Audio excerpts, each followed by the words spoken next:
Hey guys, so there have been a lot of changes since my last video about the top best hero to rank up in solo queue. This is the updated version. I have the tutorial videos for most of them. The video links are in the description down below. But before we continue with the list, this video is brought to you by Raid Shadow Legends. You have probably heard about this game by now. If not, let me be the one to introduce you to probably the most famous game on mobile right now. If you are tilted from losing a lot and you want to take a break from all the toxicity, then this game is a good way to help you relax and distract your mind from all of that. Just jump into the game, do the daily quest, clear some campaigns, play a few battles, and you are done. There are millions of players playing the game every day, so there are definitely many players who have a worse team than yours, so you can easily beat them up in the arena. The game is also free to play on mobile and PC, so feel free to download the game using my link in the description down below.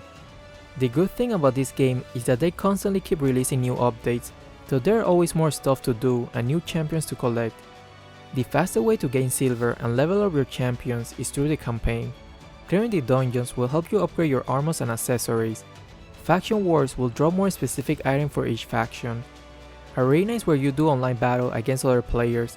Clan boss is where you and your clan fight a boss, and if your clan can beat it, you receive some very handsome rewards. And the last couple of weeks, they have added a lot of new updates. They have just added champion fragments, which let you collect fragments that you can use to summon a specific champion. And they just extended the daily login rewards up to 270 days, with free champions available just for logging in. If you download the game right now using my link in the description, you will get an exclusive welcome pack that contains 3 ancient shards, 1 energy refill, 100k silver, and a free champion, Educator. You will find your extra rewards here in your inbox for the next 30 days only. After the latest buff, Cyclops is finally coming back to the scene. His damage has been increased significantly, and now he's even better than when he was first released. Just make sure that you have the most optimal position during the battle, so your second skill can deal damage while you're not in any danger.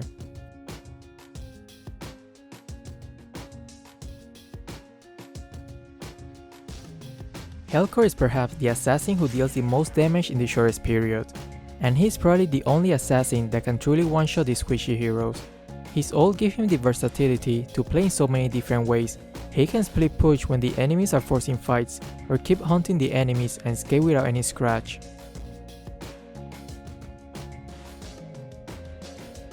Now we don't see Natalia as often anymore.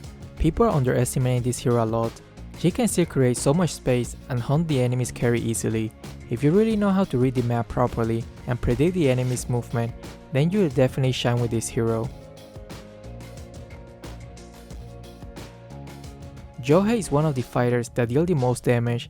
He can instantly kill the enemy's carry thanks to his burst damage. Also, he can chase the target and escape any scary situation thanks to his second skill. So whenever your team wants to do the funneling strategy or need a fighter, he's one of the best choices. X-borg is another great fighter in the current meta. He's not the easiest hero to kill and is a nightmare for heroes that have a lot of HP. Make sure to build him with more sustain item and not only attack items. Immortality is the best item you can get him, because when he comes back to life, he will get his shield back. Farsa is probably the true definition of a mage hero. She is the only mage that can deal damage from a very far distance and in all directions, just like a true mage. Also, she has the ability to move around the map extremely efficiently thanks to her burst form. Just keep practicing aiming with her ult, and in no time you will be winning most of your games, since she is incredible at defending and at pushing the enemy's base. Valer is one of the most annoying support heroes in the game. He is extremely powerful right from the start. If you make sure that you don't miss the first kill, he can constantly harass the enemies. Just make sure that you play him very aggressively in the early game, or else you are not using him to his maximum potential.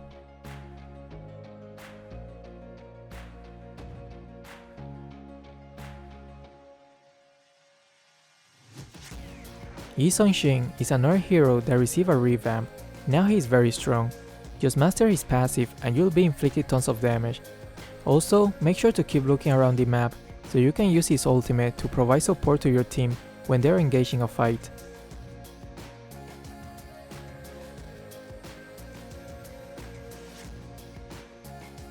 Zhask is one of the few mages that even tanks are scared to face against. He can easily melt down any heroes, even tanks. If the enemies don't have heroes that can destroy his turret immediately, then he becomes a total nightmare for them. But one of the most important things is his build. Make sure to build him properly, because if not, then he becomes a pretty mediocre hero. If you need help with any builds and tutorial, just check out my videos about them in the description down below. Uranus is definitely one of the most annoying and unkillable heroes in the current meta. He is a combination of a tank and fighter. He can still deal a decent amount of damage, but what makes him so strong is that he is so hard to kill. Just learn what is his limit and retreat when necessary. Also, building him properly is really important, or else he won't be able to spam his skills and sustain as much. Khalid is the latest addition to the game, and it seems like a lot of people are underestimating this hero. He can deal so much damage right from the start, and his second skill allows him to sustain a lot too. He almost never have to go back to base to heal, and actually, in my latest video about him, I wasn't using him to his maximum potential, so I'll be making a new tutorial about him. Popol Kupa is incredibly strong. If you're playing solo, I would recommend you to play him as an ADC than a support, unless you have a lot of faith in your damage dealers and you want to support them instead. Either way, he's really great. But if you play him as an ADC, you will see you will have an easier time carrying your team and winning more games. Chango is still an incredible mage. Her mobility allows her to inflict damage from a very safe distance and constantly harass the enemies and even steal their buff. A lot of players underestimate this hero, but if you learn how to aim her ultimate and position yourself well during the fights, she can easily destroy the enemy from a safe distance. Cecilion is becoming less and less popular because many players are just not building him right. A lot of players can stack his passive fast enough because he will run out of mana extremely fast if you don't build him right. Just check my latest tutorial for him and you will see he's one of the deadliest mages in the late game. Lancelot is one of the favorite assassins for this meta. His incredible skill sets, fast mobility, and insane damage makes him an incredible hero to help you rank up in solo queue. If you learn how to use his first skill properly, you can easily kill the enemy's damage dealers without any problem. And that was it for the list. I'm going to leave you with the next Lancelot gameplay so you can see for yourself how deadly this assassin is. These are the builds and emblem setup. Even though Esmeralda is playing as a support role, she never bought the mask, so I won't have the ultimate when I go gank the other lanes. When using his second skill, make sure that you hit the target right in the middle, or else you won't be dealing as much damage. I usually like to gank the ADC lane. It's easier to successfully get a kill and it helps with the flow of the game. You can see that Esmeralda wanted to gank the bottom lane, not a smart idea. Ignore the tank and always go for the damage dealer first.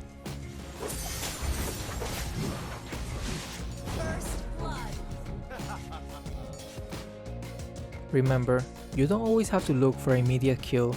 Use this skill to poke the enemies, so later on it becomes a lot easier to kill them.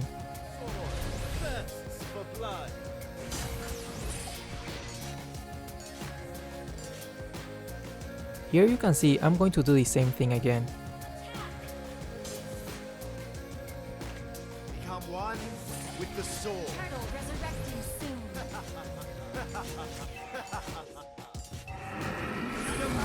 Execute. You have slain an enemy. A lot of times you can be patient with your skills, don't rush everything. There are just some situations that the enemy is dead no matter what, as long as you don't completely screw up all your skills.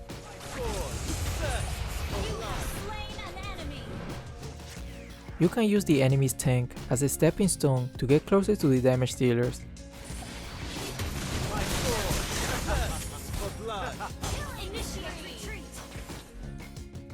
Remember, when you're clearing the wave, it's a good idea to pay attention to the minimap.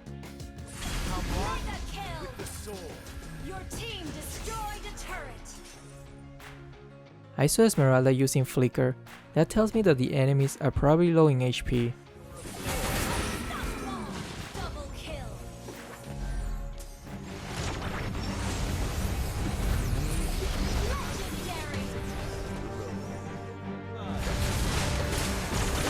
An ally has been slain. Legendary. Killing spree. Double kill. Triple kill.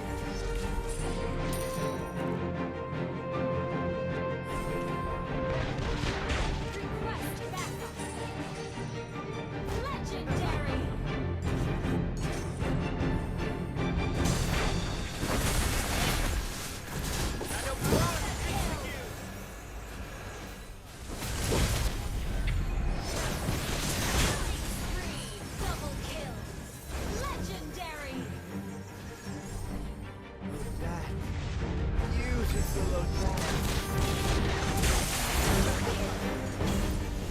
I hope you enjoyed this video, and if you did, consider leaving a like and subscribing to the channel. Thanks.